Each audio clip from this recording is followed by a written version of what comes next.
Olá, meu convidado essa semana no Conversas com o Meio é o professor Guilherme Casarões, da EASP, da Fundação Getúlio Vargas.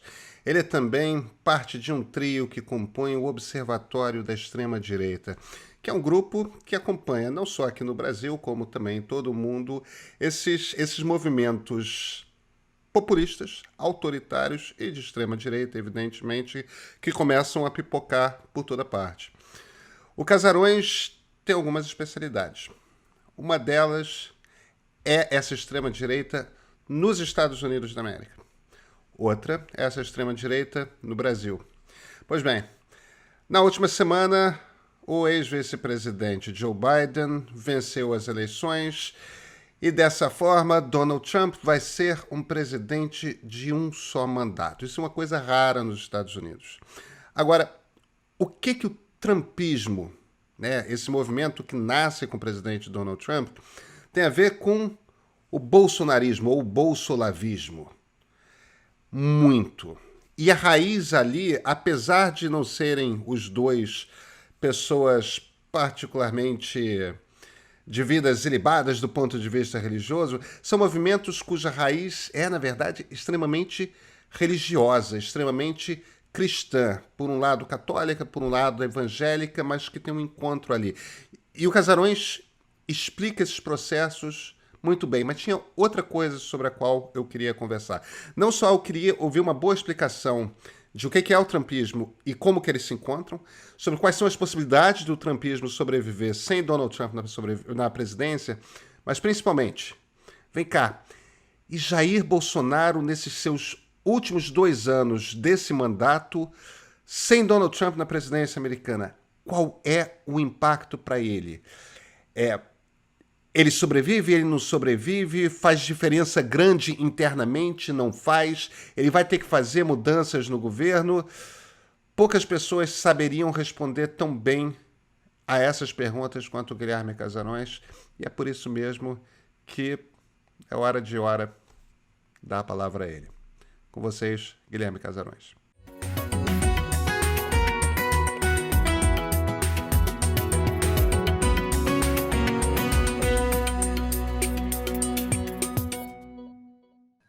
Guilherme Casarões, muito obrigado pela conversa aqui.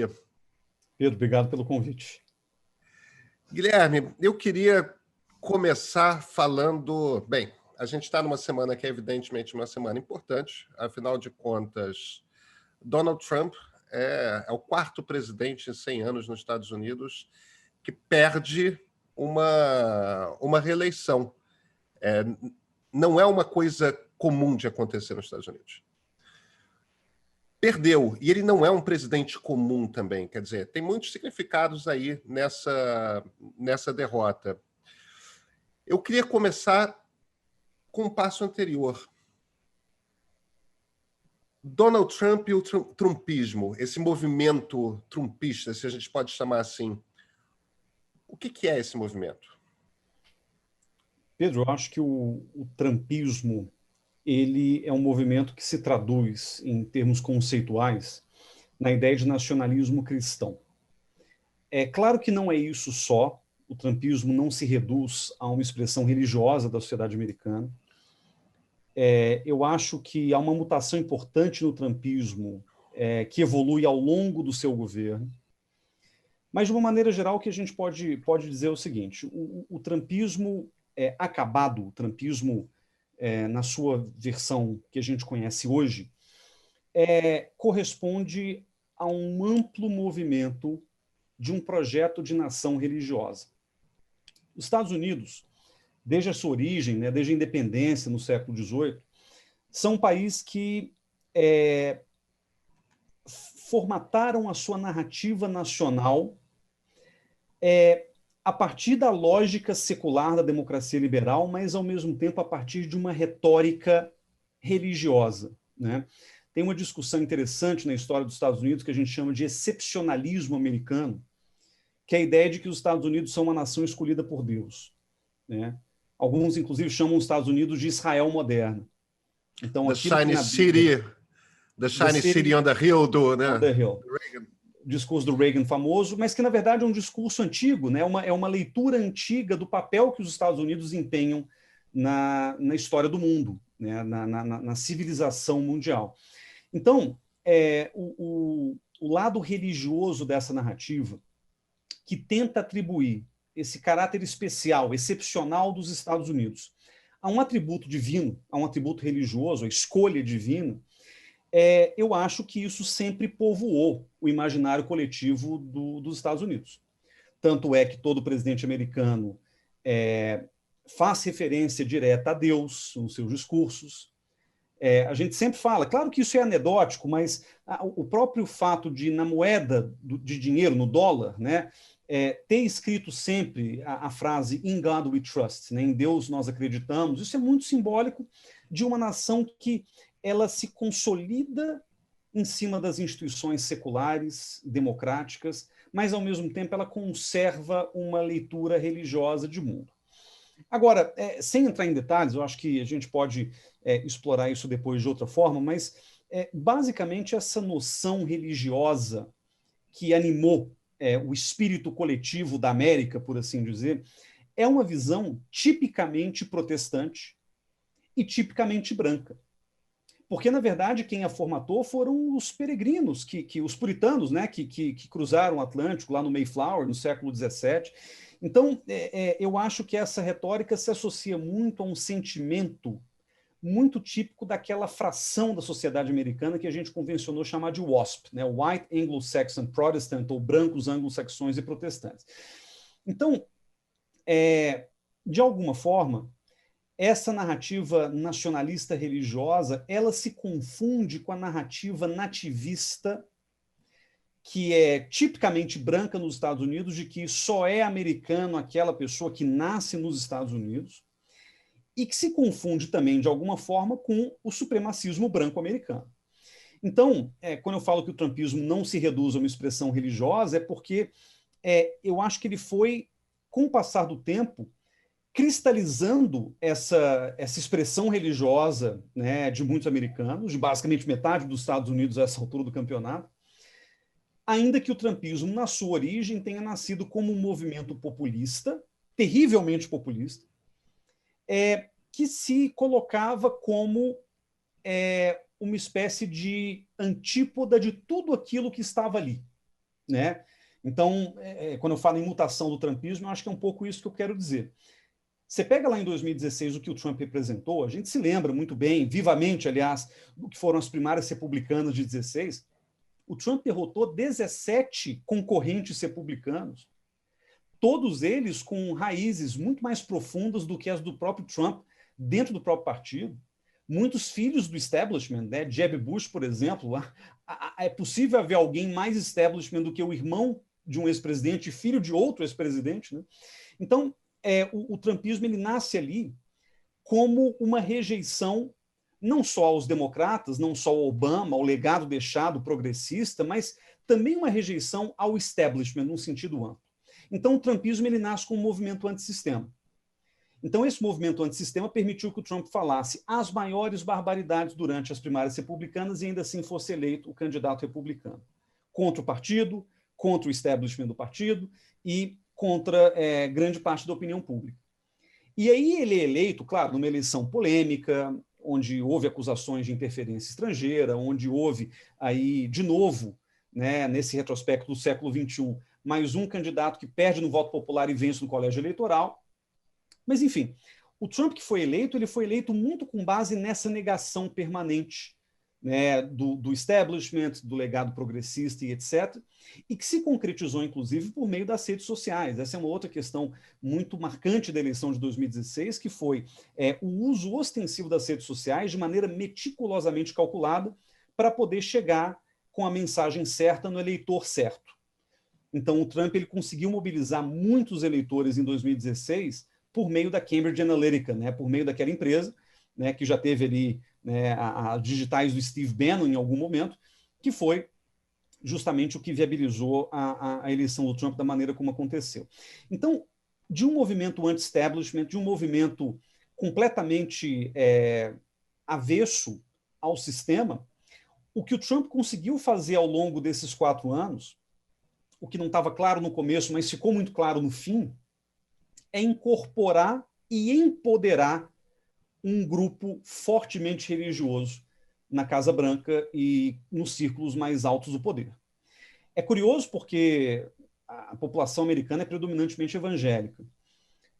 Os evangélicos sempre foram atores políticos importantes, né? Quase todos os presidentes americanos, aliás, foram evangélicos. O Biden é o segundo católico depois do John Kennedy, né? Mas o fato de termos presidentes evangélicos, inclusive talvez o mais evangélico de todos tenha sido Jimmy Carter, que era um democrata, um batista, né? Muito pio, mas o fato de ter um presidente evangélico não necessariamente empodera esse movimento evangélico fortemente organizado, que tem essa visão de Estados Unidos como uma nação religiosa.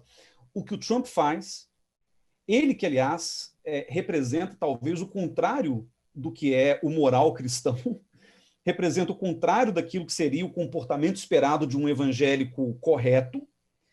Ele, apesar dos defeitos e dos vícios, foi a figura ímpia, para usar uma expressão da Bíblia, escolhida para carregar esse projeto de poder evangélico para o cerne do poder dos Estados Unidos. Então, colocando Mike Pence como vice, colocando dentro do seu gabinete uma série de evangélicos importantes, aconselhando-se com assessores evangélicos ligados a grupos mais radicais dentre os evangélicos americanos, eu acho que o Trump vai pouco a pouco dando forma a esse projeto de nação cristã. Projeto que não é novo, mas que ganha um reforço muito, muito grande, muito significativo com o trumpismo.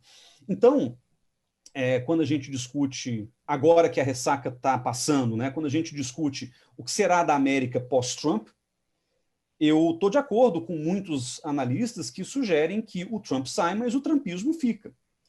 Porque o trumpismo, apesar de muito fortemente ligado a essa persona do Trump, a esse jeito, né, politicamente incorreto, absolutamente grosseiro, pouco presidencial de se lidar com as coisas, um homem comum, vamos dizer, apesar de ser bilionário, um bilionário falido, mas essa carapuça do homem comum, volta e meia é trazida de novo, né, para falar de quem é Trump. Mas eu acho que o ponto mais importante é que esse trumpismo, que foi muito personalista enquanto Trump durou, ele tende a migrar de maneira organizada para outras formas de poder dentro do Partido Republicano. Há um dado importante nessa história, que é o fato de o sistema americano, como também sabemos, ser bipartidário. Então, não tem muito para onde esse movimento ir. Era um movimento enclausurado ali no Tea Party, né, aquela franja mais radical republicana, que começa a ganhar muita força com a Sarah Palin, né, ali na época do Obama. Mas eu acho que agora é o momento também dessa força nacionalista religiosa, nacionalista cristã, tomar o Partido Republicano para si e conseguir, portanto, manter o seu projeto de poder vivo mesmo depois da derrocada do presidente Trump. Guilherme, me ajuda. Vamos ficar um pouco nessa questão da religiosidade. Me ajuda a entender que tipo de religiosidade é essa. Do que eu estou falando? Você citou o Tea Party. Quando o Tea Party surge, no discurso, ele é um liberalismo econômico radical, ele é uma coisa libertária, né?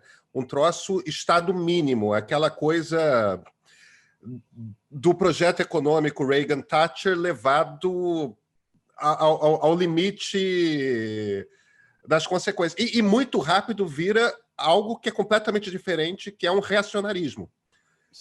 Profundamente religioso, profundamente moralista, como você estava descrevendo, uma coisa religiosa mesmo. E certamente, quando chega na Sarah Palin, está uma coisa muito mais Sarah Palin do que Paul Ryan, por exemplo, o ex-presidente da Câmara que tinha esse corte econômico liberal radical, né? Sim. Eu percebo, como você está descrevendo, que existe esse aspecto profundamente religioso no Trump. Agora, ao mesmo tempo, o Trump, eu fico pensando num daqueles televangelistas dos anos 80, um Jimmy Swaggart, uma coisa assim.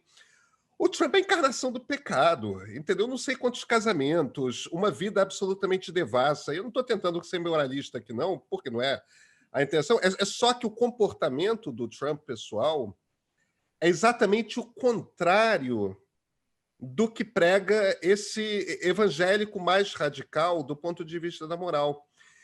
E tem esse componente, nessas teorias conspiratórias todas, o QAnon é a mais importante delas, até porque meio que é o grande agregador de todas elas, né?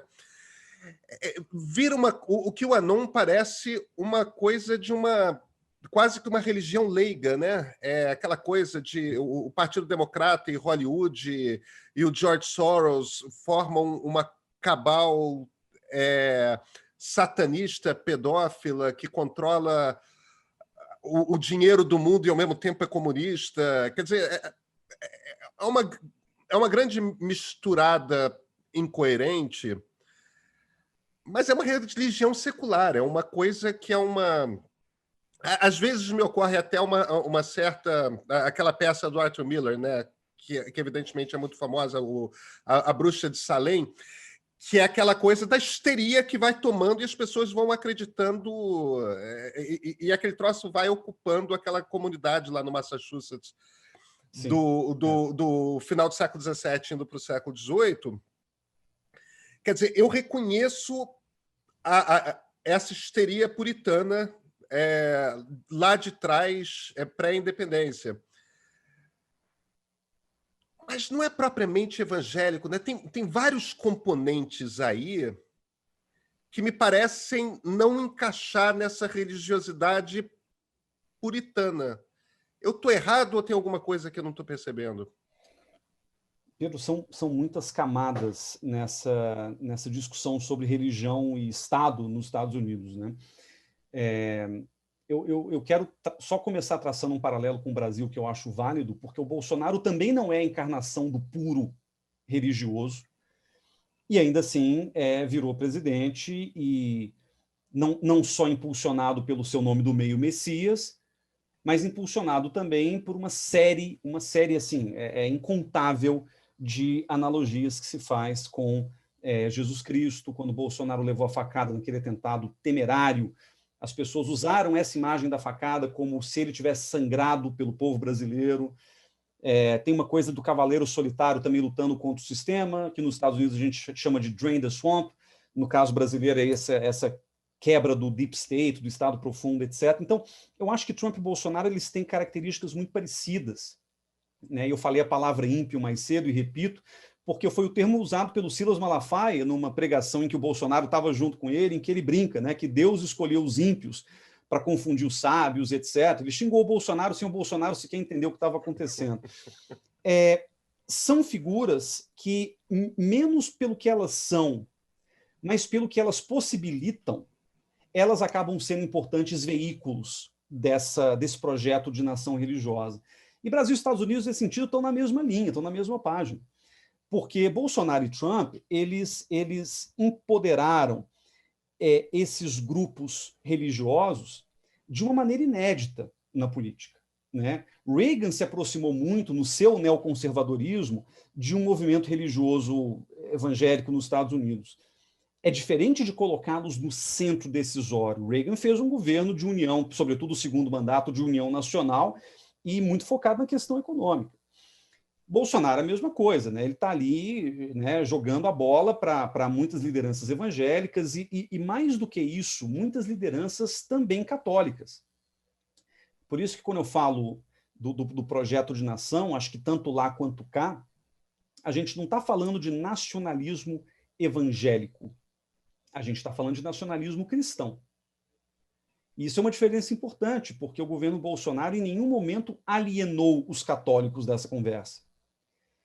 E, pelo contrário, quando a gente olha para a proximidade do Bolsonaro de determinados movimentos, outrora de franja dentro da Igreja Católica, TFP, por exemplo, que reviveu, né, e se reencarnou aí nesse movimento pró-monarquista, ligado ao Dom Bertrand de Orleans e Bragança, etc., alguns grupos ligados ao Opus Dei e tal, que o Bolsonaro vem se aproximando. A turma do Olavo de Carvalho, aliás, é profundamente católica, a julgar pelo Bernardo Kister, um um dos maiores influenciadores aí olavistas. Então, existe uma sobreposição do evangélico e do católico nessa brincadeira que é muito importante. É curioso, Pedro, porque nos Estados Unidos, e aqui dando um passo atrás, esse projeto de nacionalismo cristão, apesar de ter sempre feito parte da narrativa nacional americana, ele vai ganhar contornos muito mais claros, muito mais bem definidos, pela mão dos católicos americanos fundamentalistas e não pelos evangélicos. Talvez porque os católicos têm uma noção de hierarquia um pouco diferente, talvez porque eles já tenham o precedente da experiência nacionalista católica em Portugal, na Espanha, em outros lugares do mundo. Era mais fácil para os católicos americanos, radicais, obviamente, construírem esse projeto de nação cristã lá. Tem um livro inteiro sobre isso de uma teóloga chamada Betty Clermont, que fala sobre os novos católicos, né? Ela trata os evangélicos como os novos católicos, justamente nesse sentido de embarcarem nesse projeto de nação cristã. Vejo paralelos enormes com o Brasil, nesse sentido. E aí é curioso porque movimentos que pareciam meramente econômicos, como, por exemplo, essa franja libertária do Partido Republicano, que fundou o Tea Party lá no começo, eles vão sendo rapidamente assimilados por um grupo religioso, porque o projeto econômico, se a gente parar para pensar, o projeto libertário, ele é um projeto econômico, mas ele não é um projeto de sociedade. Dentro do libertarianismo, do anarcocapitalismo, não existe essa noção de sociedade, existe uma noção de indivíduos atomizados, né, estabelecendo relações econômicas entre si no ápice da sua racionalidade econômica. Agora, trazendo isso para a realidade, me parece óbvio que esse movimento libertário, para emplacar, ele precisa de um estofo sociológico que a religião consegue proporcionar. E aí eu estava vendo recentemente uma colega, Letícia Cesarino, que estuda essas temáticas também, ela e a Isabela Calil, duas antropólogas que trabalham com isso, elas estavam comentando uma coisa que eu achei fascinante, porque eu nunca tinha me dado conta disso. O projeto neoliberal, elas estavam falando de Brasil, do Paulo Guedes, ele se encaixa como uma luva no projeto evangélico da Damares. A gente acha que não, porque parece, inclusive, acho que a imprensa reproduz um equívoco grave ao tentar se analisar o que está acontecendo no Brasil, porque ela chama o Paulo Guedes de ala racional e chama o olavismo de ala ideológica, como se o neoliberalismo não fosse ideológico, e como se a única ideologia possível fosse olavista ali naquele contexto. E não é. Na realidade, o liberalismo do Paulo Guedes, ao tentar reduzir o tamanho do Estado, assim como o Tea Party nos Estados Unidos, ou mesmo o reaganismo da década de 80, ele tem que, de alguma maneira, habilitar outras autoridades sociais a desempenhar certos papéis que outrora o Estado desempenharia. Por exemplo, na educação. Por exemplo, no controle dos corpos. E essa expressão vem sendo repetida bastante, né, no debate público recente. Então, quando a gente percebe que o neoliberalismo ele implode as estruturas do Estado e, de alguma forma, permite que o Estado mínimo abre espaço para outras autoridades, é aí o prato cheio para que, por exemplo, militâncias evangélicas ou católicas tomem controle sobre a educação. O projeto de homeschooling é uma expressão disso. Tomem controle sobre, por exemplo, os parâmetros morais que guiam a sociedade. A questão do aborto ela vai muito nessa linha. Então, eu acho que, no fim das contas, o Tea Party ele seguiu o caminho que ele naturalmente seguiria, um movimento econômico que teve que ganhar, em algum momento, uma consistência sociológica ou ideológica que a religião acabou proporcionando. E, no limite, não são projetos incompatíveis. Obviamente, eu não quero dizer aqui que todo libertário seja, no limite, um religioso fundamentalista. Mas eu acho que o projeto de um acaba se beneficiando do projeto do outro, e esse casamento ele funciona em algum grau. Aí eu já acho que tem diferença importante dos Estados Unidos para o Brasil, mas ainda assim eu acho que o projeto ele acaba sendo muito semelhante nesse sentido.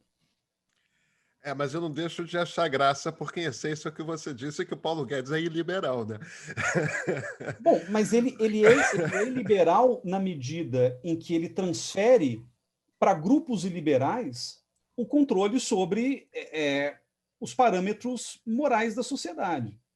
Eu não Né? discordo de você, não. É só Mas é que é curioso, uma. É sim, mas no fim das contas, o laissez-faire no limite é um projeto iliberal. Porque você hierarquiza a sociedade de forma radical. Aí você não tem mais como ter um Estado no qual todos são cidadãos iguais perante a lei, né? Exatamente. Mas deixa, para eu não perder o fio da meada, deixa eu tentar, então, ainda uma última pergunta relacionada aos Estados Unidos. Eu estou tentando aqui construir um arco de o que é a transformação desse partido republicano do Reagan para o Trump. Porque o Partido Republicano, pós-Roosevelt, ele entra num processo de decadência, porque o Roosevelt que eu estou me referindo é o Franklin Roosevelt, né? Uhum. O Roosevelt resolve a depressão e ganha a Segunda Guerra. É aquela coisa que... Como é que você equipara em sucesso isso, né? Só Lincoln. No fim das contas, só Lincoln e Washington, de certa forma, Uhum. Uhum. no sentido da conquista de um presidente. Então, você tem o Eisenhower, que é aquele presidente meio amorfo, né? Que era um presidente que podia ser de qualquer partido, não tinha... Kennedy, Johnson, e o Partido Republicano meio que passa os anos 50 e 60, passa os anos 30, os anos 40, os anos 50, os anos 60, tentando descobrir o que é, qual é a sua nova identidade. E, de certa forma, o ato dos direitos civis dá essa oportunidade quando os republicanos vão conquistar aqueles eleitores brancos do Sul que deixam o Partido Democrata no momento que o Partido Democrata impõe o fim da segregação racial. Uhum. Por favor, se você discordar de alguma premissa minha... Até agora estamos de acordo. Totalmente de acordo. Então, pois bem, o Reagan meio que, em paralelo com a Margaret Thatcher no Reino Unido, ele faz essa fusão, ele pega um conservadorismo cristão, ele junta com uma visão econômica liberal, que é aquela coisa meio Hayek, meio Milton Friedman. Uhum. Já estava numa fase mesmo que a outra visão liberal da economia, que era a coisa keynesiana, já estava em decadência, um troço que... Enfim, são os 30, 40 anos que meio que guiou a economia do mundo. Então, aí eles reinventam esse troço agora. O Reagan, como um presidente, ele é um presidente bipartidário. É claro que ele tinha uma coisa meio messiânica mesmo, ele falava bem pra cacete, profundamente carismático. Agora, a relação dele com Tip O'Neill, que era o presidente da Câmara Democrata, era excelente. Eles negociavam, eles sentavam, tinha uma cortesia, uma cordialidade no trato das políticas públicas. É claro que havia momentos em que democratas e republicanos discordavam, mas havia momentos de concordância, quer dizer, havia uma elegância no trato político. Não havia essa polarização. E olha que o Reagan estava dando uma surra eleitoral nos democratas, né? O Bush pai não é um presidente brilhante, mas não é diferente. E alguma coisa começa a acontecer ali quando Bill Clinton assume a presidência, quando Newt Gingrich vai ser presidente da Câmara, o republicano, que o reaganismo começa a virar uma coisa diferente. Começa a apostar... E isso vai lentamente decaindo. Eu não acho que o Bush filho seja totalmente isso.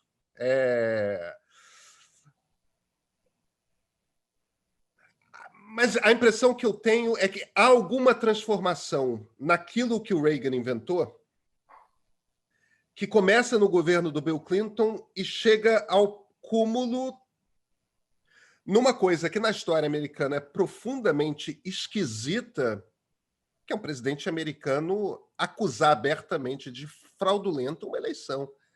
isso é um rompimento com o costume histórico americano violentíssimo. É claro que não é tão grave quanto da Guerra Civil, mas o que acontece nessa... Dirá o republicano mais aguerrido, Pedro, que é justamente esse costume histórico dos Estados Unidos que levou a América ao declínio, ao colapso moral, ao relativismo e etc. Mas eu concordo. E aí você pulou, eu entendo o porquê, mas você pulou o Nixon, uma figura extremamente controversa pelo seu legado, mas eu acho que Nixon e Reagan têm uma coisa em comum, que é o seu extremo pragmatismo político. Ambos tinham desafios importantes, o Reagan talvez menos que o Nixon. O Nixon pegou os Estados Unidos entrando na Guerra do Vietnã, né, e demorou para sair, e, na verdade, nem conseguiu sair no seu mandato, o Ford que teve que fazer a saída logo depois. Mas eu acho que Reagan e Nixon, eles tiveram, à sua maneira, uma capacidade de pragmatismo político que os republicanos ainda conservavam da sua história pregressa, né? Então, os republicanos eles tinham, claro, uma base social conservadora, tinham uma agenda econômica liberal, os republicanos tinham uma implicância justificada, compreensível dentro do jogo político, com a chamada Great Society, né, a grande sociedade do Lyndon Johnson, que tinha sido, vamos dizer, o ápice, né, do estado de bem-estar social. Então, Reagan e Nixon, à sua maneira, começaram a desmontar esse processo, né? O Carter, que é um presidente democrata entre duas potências republicanas que eu acabei de mencionar, ele só acontece porque o Nixon sofreu um processo de impeachment, renunciou, né, imerso em escândalos de corrupção, o Ford era um presidente fraquíssimo. Quer dizer, então, acho que o Carter é uma exceção, tanto é que ele não se reelege. O Reagan representa, na realidade, o renascimento ou a recuperação muito rápida do que era o lado mais conservador e pragmático do Partido Republicano, assentado sobre um projeto liberal, que naquele momento, né, de declínio, sobretudo, dos centros urbanos americanos, de aumento da criminalidade, o início da explosão das drogas, da cocaína nos Estados Unidos, etc., eu acho que eles estiveram ali associando essa agenda moral a essa agenda econômica um sucesso grande. E não à toa, os dois maiores landslides da história recente dos Estados Unidos aconteceram em 72 com Nixon e em 84 com Reagan. Seria impossível vislumbrar uma derrota de lavada dos democratas 2 vezes em 12 anos se não fosse a capacidade desses dois presidentes de conversarem com o outro lado. Eu não quero aqui romantizar Reagan, como, aliás, alguns comentaristas aí da direita brasileira adoram, né, tratar o Reagan como semideus, mas é inegável que eram políticos muito habilidosos e em nada tem a ver com o que é o Trump. Né? Então, acho que é um pouco isso. O Trump ele representa a decadência moral e a decadência institucional do Partido Republicano. Para usar um termo aqui do Aloysio Nunes, nosso ex-chanceler, senador da República, né? O Trump é o Partido Republicano de ressaca. Em certo sentido, é isso mesmo. Agora, o que acontece com o Partido Republicano é que essas forças conservadoras religiosas elas vão cada vez mais se aproximando do centro do poder. Elas são um elemento decisivo no governo Bush filho, mais até do que no Bush pai. E é curioso porque o Bush filho ele mesmo tem uma história muito pessoal com a epifania religiosa, a conversão religiosa. Ele era alcoólatra, ele disse que foi justamente na luta contra o alcoolismo que ele descobriu Jesus, então tem uma coisa meio messiânica nessa maneira como ele se colocou. O 11 de setembro acho que ajuda a embalar esse messianismo religioso num choque de civilizações, então acho que tem ali uma série de fatores que ajudam o Partido Republicano a dar essa guinada neoconservadora, ou como quer que a gente queira chamar. Aqui eu não quero entrar na genealogia dos conservadores americanos, mas eu acho que tem um pouco disso. O problema, e eu acho que esse problema é muito bem representado tanto por Clinton, mas sobretudo por Obama, é que a sociedade americana, assim como, aliás, grande parte das sociedades ocidentais, a despeito dessa agenda conservadora e liberal, elas foram caminhando para um estado de bem-estar social e largamente progressista. Então, o Obama, acho que é o auge disso, né? Desse lado mais à esquerda, bastante social-democrata, para alguns até mesmo socialista, do Partido Democrata nos Estados Unidos. Então, na medida em que o pêndulo ia para um lado, né, ia caminhando para uma, vamos dizer, para uma organização democrata mais à esquerda, talvez cujo representante maior não seja nem o Obama, mas sim o Bernie Sanders, né, que teve um papel importante na reorganização do Partido Democrata, o Partido Republicano perdeu-se nesse caminho e encontrou justamente na religião a única maneira de conter o avanço, principalmente no campo moral, desse progressismo representado pelos democratas. Então é engraçado porque quando Trump se elege, ele se elege justamente contra tudo aquilo que o Obama representava. Uma tentativa de expansão do Estado via Obamacare, né? Uma tentativa de emplacar agendas progressistas, tanto nacional quanto internacionalmente. Então, Trump ele vai falar de, vamos dizer, redução do Estado, muito pouco, eu acho. Né? Na campanha, ele, aliás, foi muito protecionista, ele usou uma outra retórica, um outro registro, porque o registro foi fundamentalmente religioso.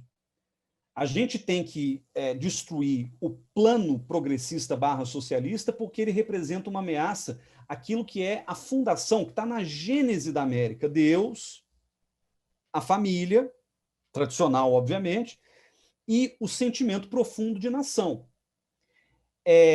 O Obama, eu acho que para um republicano médio, sobretudo no interior dos Estados Unidos, o Obama é visto com desconfiança porque ele é o maior dos cosmopolitas da presidência americana.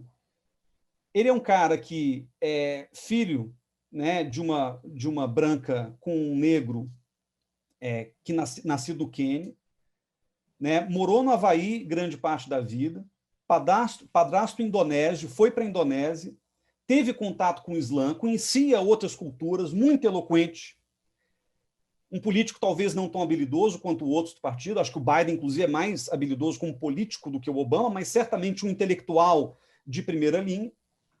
E isso é visto com muito desprezo e desconfiança por parte do americano médio, né? Nem do republicano médio, acho que do americano médio. E veja que curioso, o Trump vai se alçar à candidatura presidencial em cima da maior abobrinha que a política americana vivenciou nos últimos anos, que era a história da certidão de nascimento do Obama. O Trump ele sai como apresentador de programa lá, O Aprendiz, e vai militar pela deposição do Obama com base na alegação de que ele teria nascido no Quênia e não nos Estados Unidos. O que não faz o menor sentido. O Obama depois mostrou a certidão de nascimento, etc. Mas isso foi o suficiente para que, acho que na mentalidade do republicano médio, aquilo ficasse marretando, do tipo, não basta ele ser negro, o que para o branco supremacista ou potencialmente supremacista já é um problema suficiente. Mas o cara não é americano. Ele nem nasceu aqui. Então, eu acho que isso estimula, inclusive, QAnon, etc., teorias conspiratórias de toda sorte, que ajudaram muito o Trump a construir a sua narrativa antiprogressista, anti-Obama, com base justamente nesse tripé Deus, família e nação, que, de novo, traçando um paralelo com o Brasil, são exatamente os mesmos 3 pilares que o Bolsonaro insistiu tanto durante a campanha. Kit gay, estão querendo, né, tirar a inocência das nossas crianças, Brasil acima de tudo, Deus acima de todos. Eu acho que aí tem uma questão também do zeitgeist, né, Pedro? Tipo, do momento histórico que a gente está vivendo. A globalização se esgotou, né? A globalização, de alguma forma, que muitos achavam que seccionaria o mundo entre ricos e pobres, né? Os ganhadores de Wall Street e os perdedores de Main Street da globalização, a globalização também trouxe um componente de derrota cultural para muita gente no Ocidente.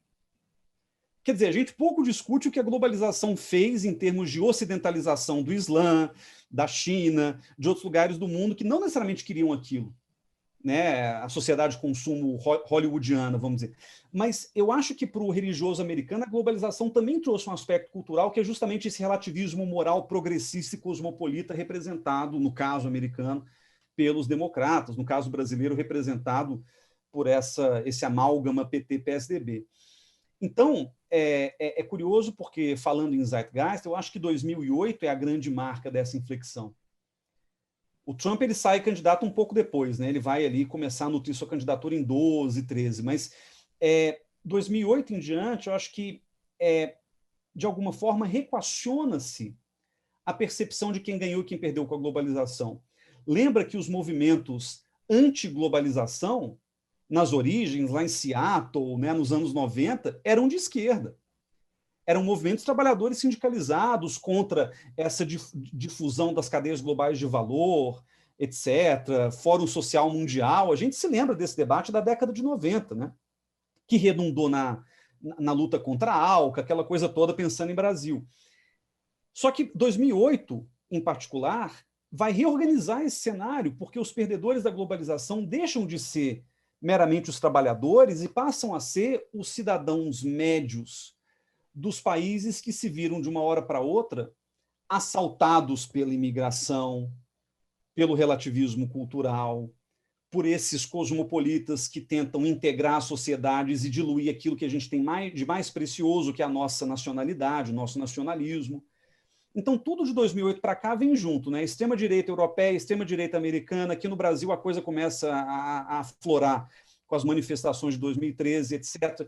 Desintegração regional e esse componente religioso ocupando em larga medida esse espaço, né, dentro da anomia que se instaurou com a crise global. Então, acho que essas coisas todas vão se encaixando. Ainda precisamos ter um teórico de fôlego que consiga nos oferecer a grande tese sobre isso. Mas eu acho que essa tese ela se beneficia desses elementos. E esse retorno da religião acho que está muito ligado a todos esses movimentos que eu comentei, tanto nos Estados Unidos quanto no Ocidente, de uma maneira mais geral, e no mundo, né? Mas sobretudo no Ocidente. Você está me lembrando, evidentemente ele não é o único que fala isso, mas o Yuval Noah Harari, o que ele tem dito é que Sim. a grande briga política não é uma briga entre esquerda e direita, é uma briga entre cosmopolitas e nacionalistas, né? Que é em essência o que você está Exatamente. descrevendo. O Harari fala isso, de alguma forma o Yasha Monk também fala. Eu acho que são dois intérpretes interessantes dessa realidade que a gente tá vivendo.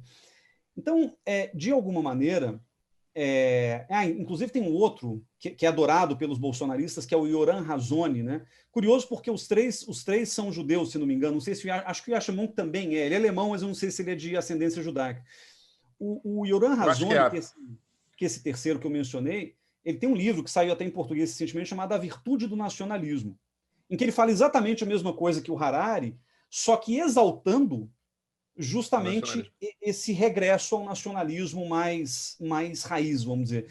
Então é interessante porque eu acho que essa é a tendência, né? A gente não fala mais em choque de civilizações, inclusive brinco com meus alunos, que a gente está diante dos choques dentro das civilizações.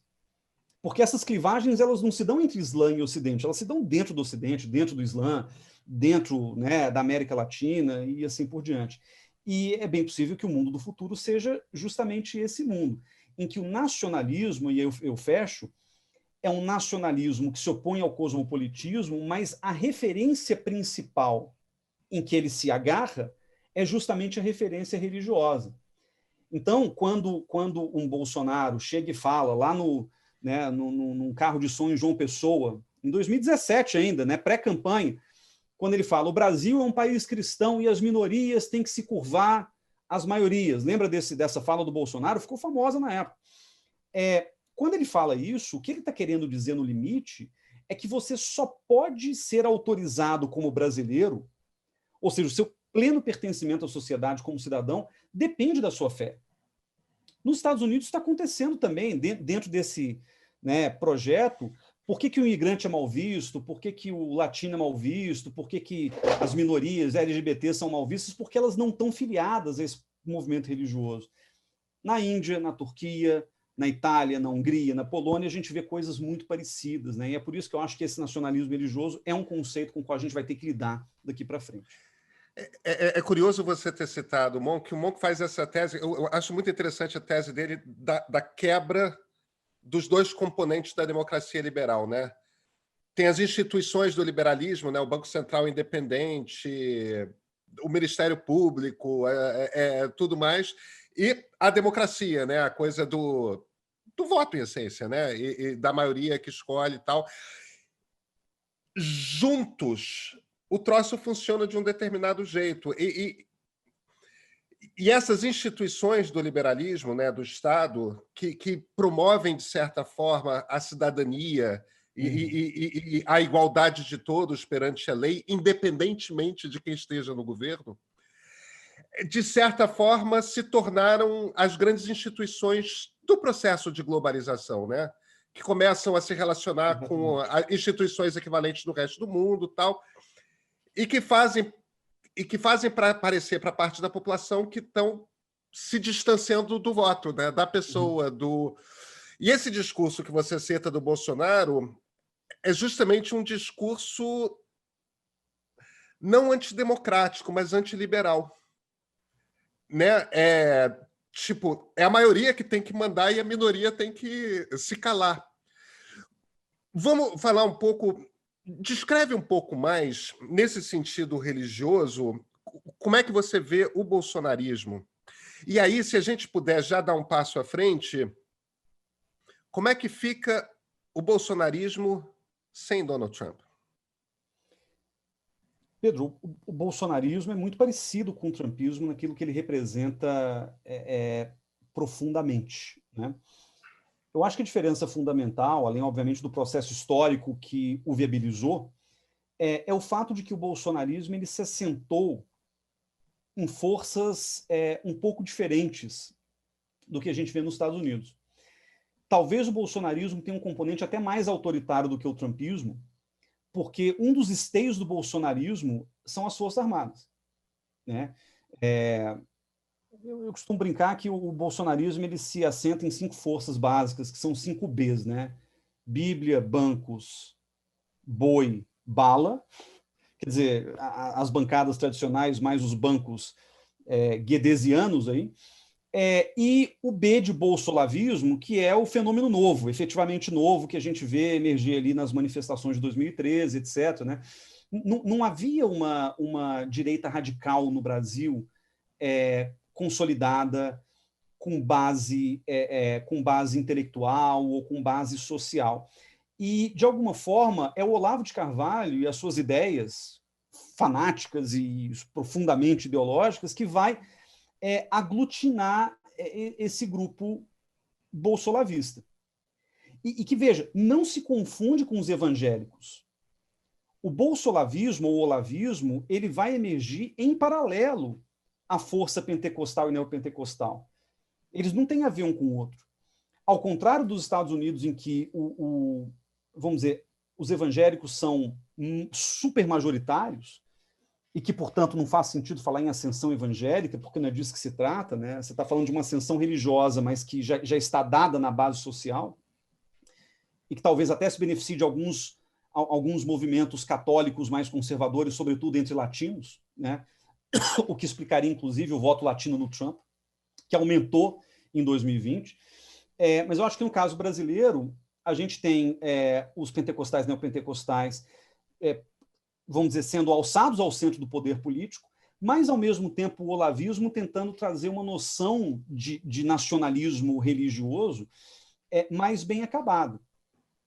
Eu não sei se os evangélicos têm um grande projeto de nação religiosa, ou pelo menos evangélicos brasileiros, né? Porque, a começar pelo fato de que o pentecostalismo e neopentecostalismo no Brasil são fenômenos recentes, né? Tem 40 anos, e que cresceram muito vertiginosamente nos últimos tempos.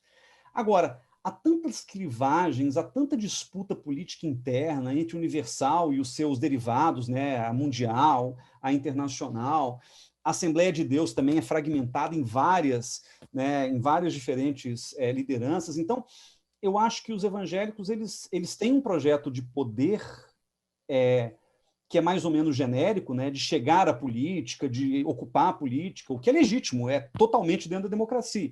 Mas, ao mesmo tempo, eles não têm um projeto de nação que os católicos fundamentalistas associados ao olavismo, inclusive essa turma monarquista, esses têm um projeto. E esse tem um projeto porque esse projeto é o da terra de Santa Cruz. É um projeto antigo.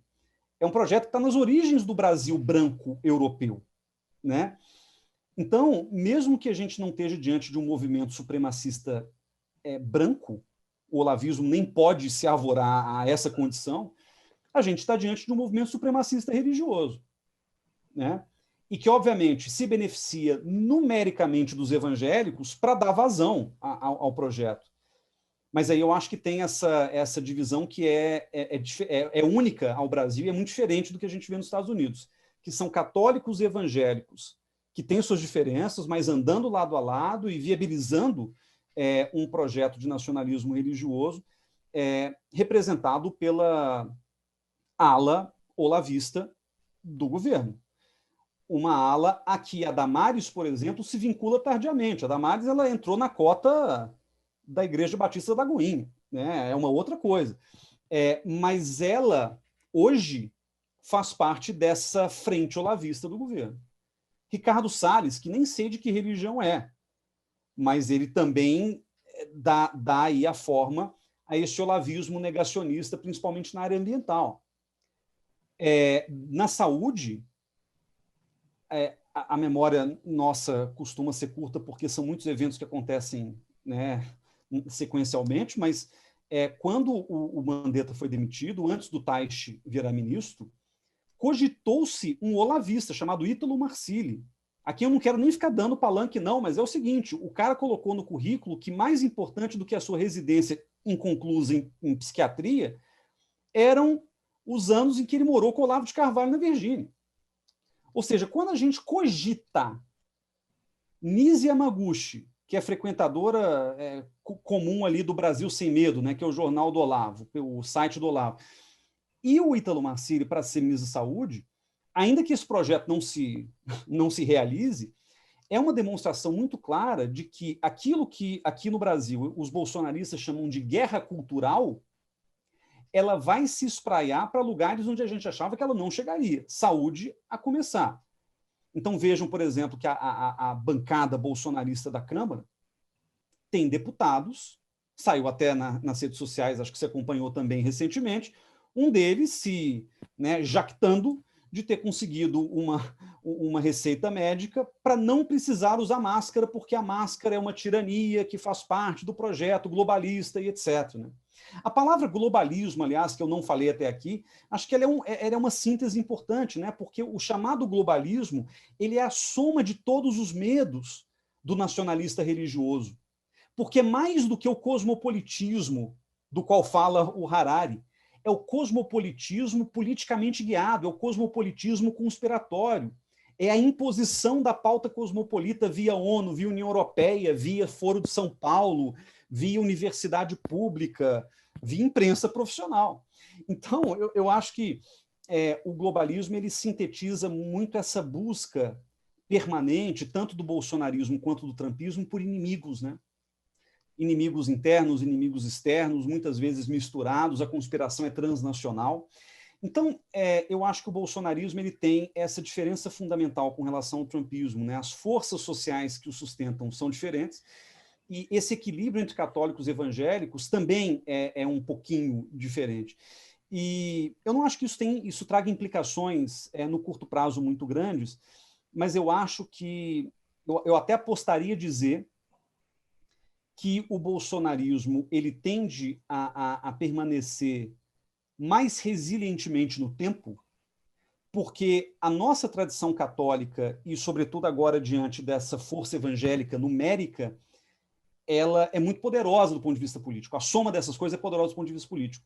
E, de novo, como o Bolsonaro ainda não concluiu o seu projeto de liberar arma para todo mundo, que eu acho que seria a conclusão ultraliberal dessa perspectiva de que cada um tem que tomar conta do seu próprio corpo com uma arma, os militares ainda são um esteio importante. E os militares, eu já fui mais otimista achando que eles poderiam representar até uma espécie de arrimo contra o autoritarismo, mas eu tenho cada vez mais a leitura de que eles estão no projeto autoritário também. E eles estão armados, né? Eles estão armados oficialmente. Nos Estados Unidos, as Forças Armadas não compactuaram com o trumpismo dessa forma. Aqui no Brasil, sinceramente, eu já não sei. Isso me interessa, porque minha impressão não é essa. Minha impressão é de que o Exército Nacional resistiu à tentativa de golpe de Estado do Bolsonaro. Pelo que você está falando, você teve essa impressão e não tem mais. O que te fez mudar de ideia? O que me fez mudar de ideia foi o silêncio eloquente do Mourão, que já foi um ator político mais ativo dentro dessa conjuntura que a gente vive. Já foi, inclusive, um moderador, uma força moderadora lá no começo do governo, até para evitar roubos do tipo vamos invadir a Venezuela, ou vamos romper com os árabes, ou vamos romper com a China.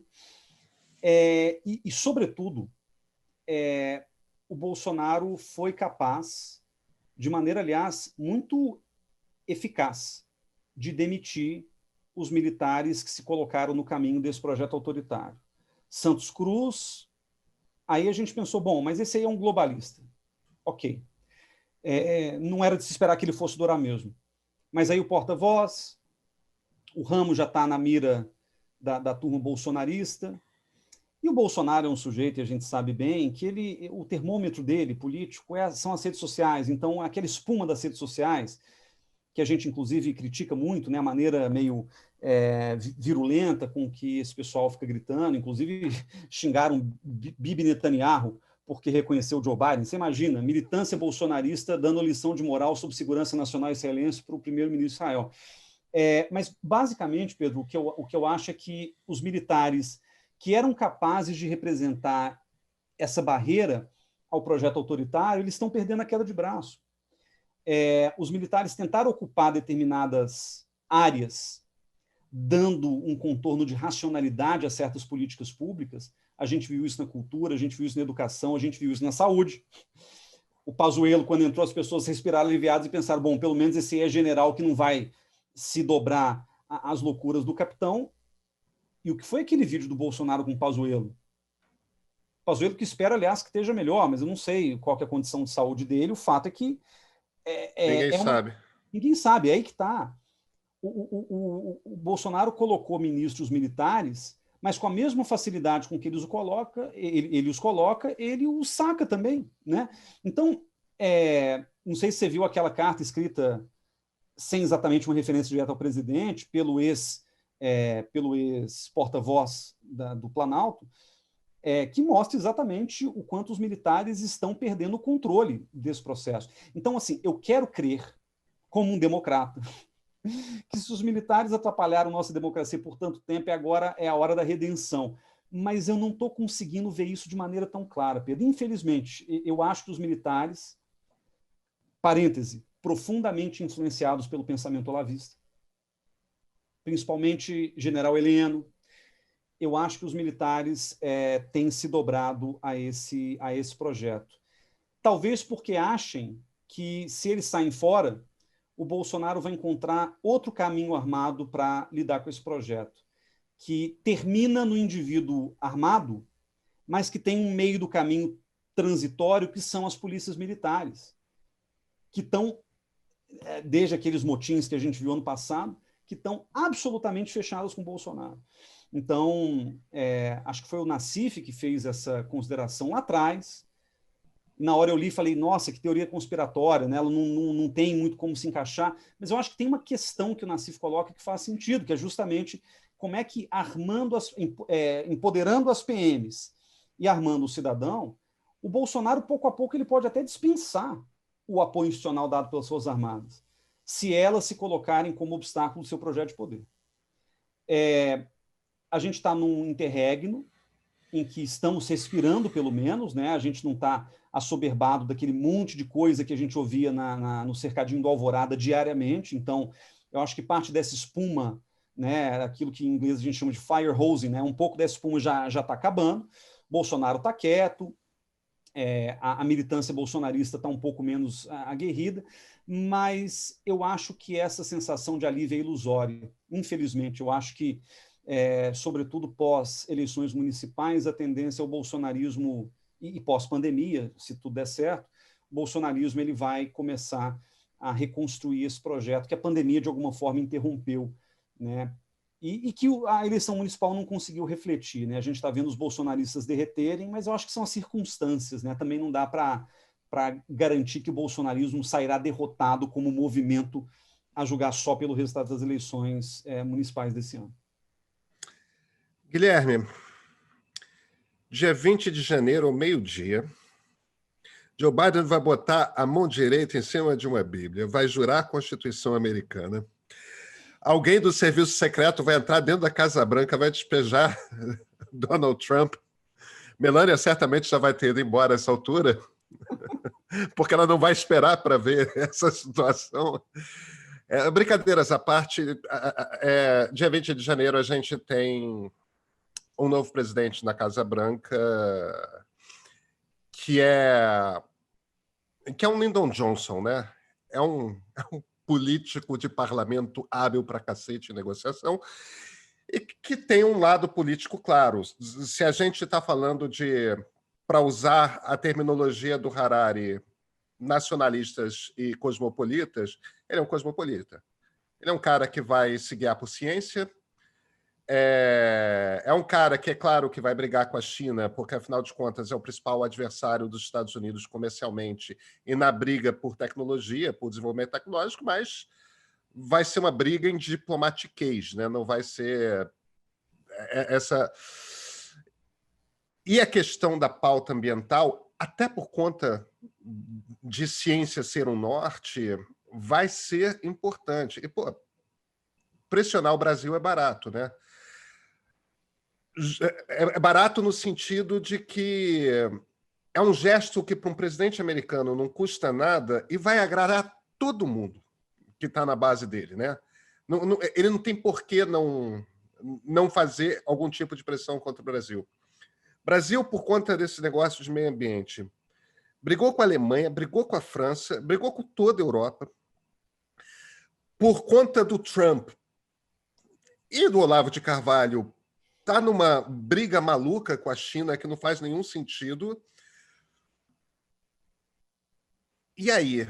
Jair Bolsonaro tem 2 anos de governo e está completamente isolado no mundo. Quer dizer, tem Victor Orbán, tem Andrei Duda, entendeu? Tem a Índia, tem a Indonésia, tem...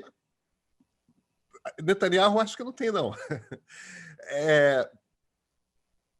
Bolsonaro sem Trump, isso tem relevância? Tem impacto? Repercute na política nacional brasileira internamente a ausência desse apoio externo? Como é que você enxerga esse cenário? Repercute. E sabe como é que eu sei que repercute, Pedro? Porque a qualquer menção que eu faço sobre os riscos de o Bolsonaro ficar isolado, de não reconhecer a vitória do Biden, como ainda não reconheceu, a milícia virtual ela vem em enxame tentar justificar de todas as formas possíveis. Falando que eu estou sendo catastrófico, que eu estou sendo, sabe, alarmista, que o Bolsonaro vai reconhecer o Biden na hora que for para reconhecer, mas que a eleição não está vencida ainda, etc, etc, etc. Então, quando você vê a militância muito reativa, é porque você sabe que tem alguma coisa aí que realmente incomoda, que pega no calo dessa turma. Qual que é o meu diagnóstico? O meu diagnóstico é o seguinte: Bolsonaro, ele fez 2 coisas que nenhum presidente brasileiro jamais fez. Uma, o Bolsonaro foi líder de torcida nas eleições de país alheio. Isso é muito complicado. A gente nunca viu isso. É engraçado. Postei de novo nas redes sociais outro dia e alguém falou: mas e o Lula?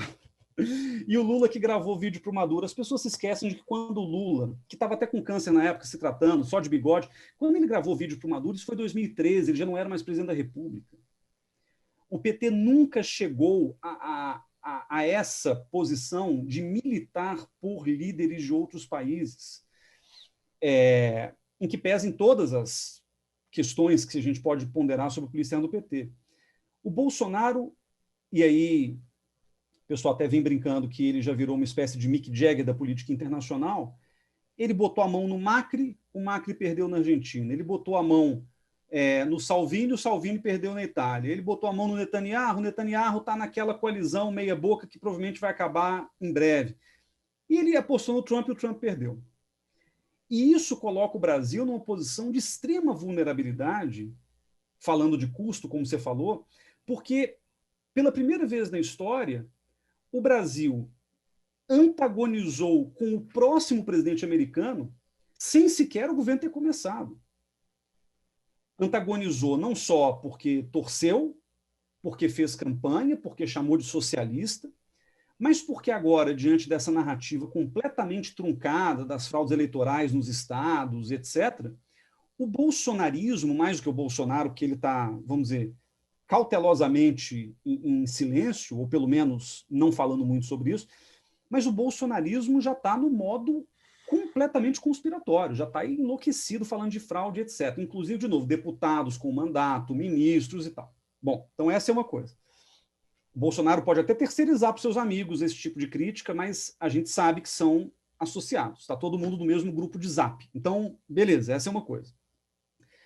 Outra coisa, com a evolução do quadro eleitoral americano, o Brasil, pela primeira vez, eu acho que pela primeira vez desde sempre, não reconhece imediatamente os resultados da eleição americana assim que eles são confirmados. E é claro que o argumento padrão é a eleição ainda não aconteceu, só dia 14 de dezembro, tudo bem. Mas não houve um processo eleitoral americano, salvo Bush Gore em 2000, por razões que a gente conhece, que nada tem a ver com essa situação de hoje, que o resultado presidencial já está definido. Né? Então, o governo brasileiro sempre congratula o vencedor, seja ele democrata ou republicano, porque isso, a rigor, é indiferente para o Brasil, né? Quer dizer, ceteris paribus, não faz tanta diferença, mas acho que o ponto fundamental além de ter antagonizado durante a campanha, feito campanha para o Trump, juntado-se ao coro da loucura da fraude eleitoral, nós temos um presidente que nega o resultado das eleições da democracia mais longeva do mundo. E que calhou de ser o nosso principal parceiro político. Quer dizer, isso não faz o menor sentido em nenhum mundo. Né? Que se exploda a diplomacia, aqui é homem comum, homem autêntico. Mas, olha, tem horas que o instinto político ele tem que ser comedido, ele tem que ser controlado por quem entende do assunto, sabe? Então, acho que isso é muito grave. Bom, dito isso, por mais esforço que o Bolsonaro tenha feito, o Trump perdeu a eleição. E a vitória do Biden, ela é um duplo golpe ao Bolsonaro. De um lado, é um golpe à política externa do Bolsonaro, porque, obviamente, o Bolsonaro há 2 anos mimetiza, até de maneira crítica, tudo o que o Trump faz. Transfere a embaixada para Jerusalém, lá em Israel, o Bolsonaro fala que vai fazer a mesma coisa. Inclusive, o Bolsonaro chegou a usar a expressão Ctrl-C, Ctrl-V, no caso de Israel, que ele nem concluiu, mas que o Eduardo Bolsonaro já disse que vai. Bolsonaro hostilizou a China. Bolsonaro hostilizou a Venezuela. Bolsonaro hostilizou o Irã. Aliás, de graça, né? O governo americano matou aquele Qassem Soleimani e o governo Bolsonaro foi um dos poucos países do mundo que referendou textualmente aquilo que vai contra o direito internacional, que é assassinato seletivo. O governo Bolsonaro, no plano multilateral, aderiu às pautas ultraconservadoras trumpistas no campo da reprodução sexual feminina, no campo dos direitos humanos, no campo ambiental, saiu do Acordo de Paris, saiu do Pacto de Refugiados e assim por diante. Ou seja, a gente está diante de uma situação em que, do ponto de vista estratégico, o trumpismo, que era a principal referência de política externa, até por ser a principal, né, a mais poderosa nação do mundo, a ausência do trumpismo desorienta completamente a política externa brasileira, porque agora não teremos mais uma aliança capitaneada pelos Estados Unidos, da qual o Brasil é caronista, vamos dizer. Agora teremos uma aliança liderada por Brasil, como você falou, Hungria, Polônia e Israel, por um pouco tempo. Isso não é levado a sério por ninguém, sem a chancela dos Estados Unidos. E aí tem uma outra questão, né, o segundo golpe, que é um golpe simbólico. Eu não consigo vislumbrar, Pedro, a eleição do Bolsonaro em 18 se não fosse a eleição do Trump em 16. É claro que as condições do Brasil são muito singulares, mas as estratégias eleitorais e a narrativa construída pelo Bolsonaro mimetizaram também aquilo que o Trump fez nas eleições. Ou seja, bolsonarismo, que é, vamos dizer, o irmão mais novo do trumpismo, depende do trumpismo para existir. Bolsonaro é um político habilidoso. Habilidoso para o grupo dele. Então, é claro que o Bolsonaro tentará, nesses próximos 2 anos, se agarrar em um outro referencial, que não seja o Trump. Talvez não seja nenhum referencial internacional, talvez seja alguma coisa, talvez ele tente consolidar um pouco mais esse bolsonarismo raiz, abrasileirado, eu não sei como é que ele vai fazer. Mas uma coisa é certa, ele pode tentar até ressignificar o bolsonarismo para dentro. Mas para fora, se ele não se moderar, ele vai virar um saco de pancada facílimo para o governo americano. E não é nem que o governo americano precise bater no Brasil ou queira bater no Brasil. Mas veja que interessante, os 4 pontos que o Biden ofereceu, já declarado presidente eleito, na sua plataforma, vamos dizer, do primeiro ano de mandato. Resolver a crise econômica, fazer justiça racial, resolver a Covid, ouvir a ciência, como você falou, e resolver a questão das mudanças climáticas que, citando o próprio Biden, são a maior ameaça existencial da humanidade e dos Estados Unidos. Então, note o seguinte, olha que curioso. A questão da crise econômica, acho que é menos ligada ao Brasil. Talvez impacte na maneira como o dólar vai ficar, os juros vão ficar e etc. Mas vamos pegar as outras 3. Justiça racial. O Brasil tem hoje um presidente da Fundação Zumbi dos Palmares que é um negacionista do racismo. Né? E, de novo, essa história do Hélio Negão já não convence mais, né? Não sou racista porque, né? Então, acho que esse é um ponto.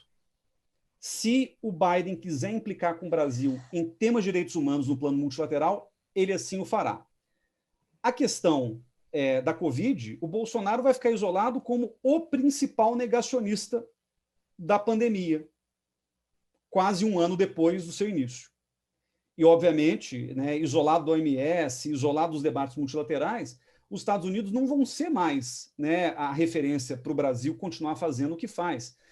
E terceiro, e esse é o mais importante, o Biden fez uma menção a um país no debate presidencial, primeiro aquele da gritaria com Trump, foi ao Brasil. Biden conhece o Brasil, ouvi dizer que ele é até tio do Thomas Trauman, né? Então, assim, o Biden é um sujeito que tem um conhecimento de Brasil. Foi ele, aliás, quem amenizou as relações entre Dilma e Obama, né, depois da espionagem. E ele ter falado do Brasil não foi gratuito, não foi fortuito, foi calculado. Ele falou do Brasil porque ele queria já demarcar uma linha muito clara do que ele vai combater. E a questão ambiental me parece muito sensível nesse campo. Ou seja, o Biden vai poder usar o Brasil para avançar 3 das suas 4 pautas prioritárias. Bater no Brasil na questão racial, bater no Brasil na questão da Covid e bater no Brasil na questão ambiental. Inclusive, um debate que se teve durante a eleição, se acompanhou também, foi que o Biden não podia fazer declarações muito contundentes contra as energias fósseis por causa de Rust Belt, basicamente. E eu acho que esse é o momento mais do que propício para o Biden começar a transformar a narrativa das mudanças climáticas e jogá-la de volta, a gente não vê isso desde a década de 80, jogá-la de volta no colo da floresta. Porque lembra que a gente pensava que a floresta amazônica era o pulmão do mundo, e quando começaram as queimadas na Amazônia, quando Chico Mendes morreu, foi assassinado, falava-se muito, né, que a Amazônia era o principal ativo ambiental a ser cuidado. Mitterrand falou que a Amazônia era nossa, Al Gore falou que a Amazônia era nossa, tudo na década de 80, 90. O Biden ele vai poder retomar esse argumento de que as mudanças climáticas só avançam de maneira descontrolada porque tem país negacionista climático botando fogo na floresta. E vejam, a gente tem no nosso governo negacionistas climáticos, a começar pelo nosso chanceler Ernesto Araújo. Resumo da ópera. Se o Bolsonaro não se modera, ele vai virar saco de pancada. Para se moderar, aqui é meu palpite. Eu vi que tem algumas outras pessoas falando a mesma coisa nas redes e na imprensa.